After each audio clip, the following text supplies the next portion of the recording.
Sans les faits, il n'y a pas de vérité. Sans la vérité, il n'y a pas de confiance. Sans la confiance, il n'y a pas de réalité commune, pas de démocratie. Et il devient impossible de résoudre les problèmes de ce monde.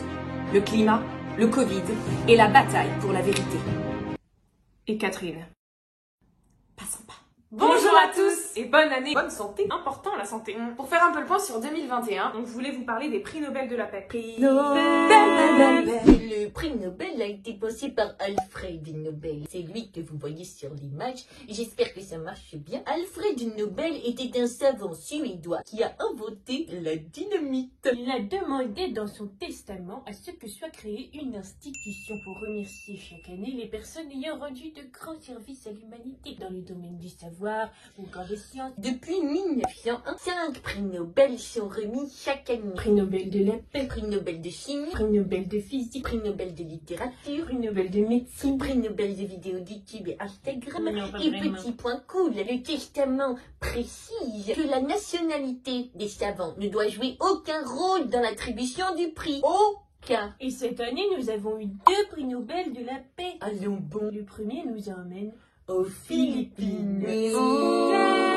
nous sommes aux Philippines. Enfin, nous on est en France, mais l'histoire se déroule aux Philippines. Enfin, vous avez compris quoi. Vous avez compris? Bah oui, ils ont compris. C'est bien. Nous sommes donc aux Philippines. C'est ici. En Asie du Sud-Est. Rodrigo Duterte C'est lui. est président depuis 2016. Ce gentil monsieur C'est ironique. a lancé juste après son élection une campagne de lutte contre les drogues illicites. En même temps, la drogue, c'est pas bien. Pour votre santé, ne consommez pas de drogue. Oui, sauf qu'il s'avère que cette campagne a pris une tournure franchement terrible. En gros, son idée, c'est...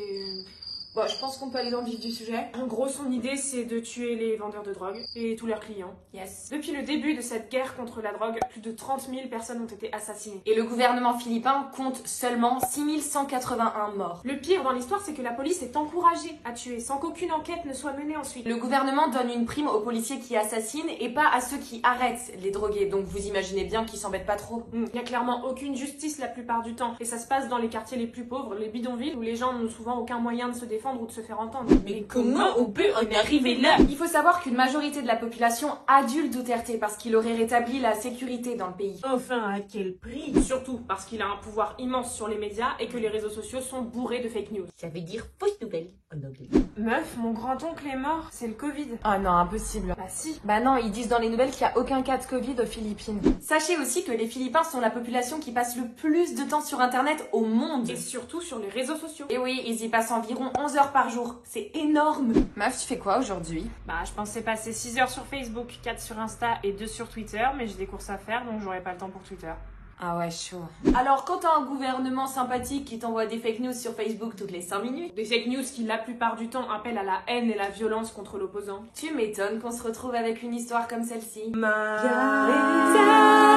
Maria Ressa C'est elle. est une journaliste. Elle a 58 ans. Elle nous épate parce qu'elle est pleine de courage et d'espoir et qu'elle lutte depuis plus de 30 ans pour la liberté d'expression. En 2012, elle a créé un média indépendant qui s'appelle Rappler, où elle dévoile des faits dont personne ne parle là-bas. Et vu le contexte politique, on peut vous dire que c'est pas de la tarte. N'hésitez pas à y jeter un coup d'œil. Il y a un lien dans la biographie. Ce site internet est menacé aujourd'hui parce qu'il dénonce des trucs que l'État, il n'aime pas beaucoup trop ça. Aux Philippines, on risque gros si on parle. Des journalistes ou des personnes qui se sont opposées au gouvernement ont été menacées, emprisonnées, voire assassinées. Bref, ça craint. Au milieu de tout ça, on a cette nana qui a peur de rien. Depuis que Duterte est président, elle enquête sur sa fameuse guerre contre la drogue et elle dénonce le fait qu'il est tout simplement en train de violer les droits de l'homme. Et accessoirement qu'il tue des milliers de gens. Elle lutte contre les fake news et la censure. Elle se bat pour son métier de journaliste qui est de dire des faits et pas de se laisser corrompre par un gouvernement qui fait peur. Ce qui devait m'intimider m'a seulement rendue plus forte. Voilà, ça c'est ce qu'elle dit alors qu'elle reçoit des centaines de messages par heure. Et pas des messages d'amour, hein, non, des insultes, des menaces de mort envoyées par des fidèles du gouvernement. Sûrement commandité par le gouvernement lui-même. Elle a été arrêtée 2 fois. Elle est en liberté conditionnelle à l'heure qu'il est et elle risque la prison à vie. Elle est clairement harcelée par la justice qui lui colle 11 procès aux fesses en ce moment. Oui, bonne année à vous aussi.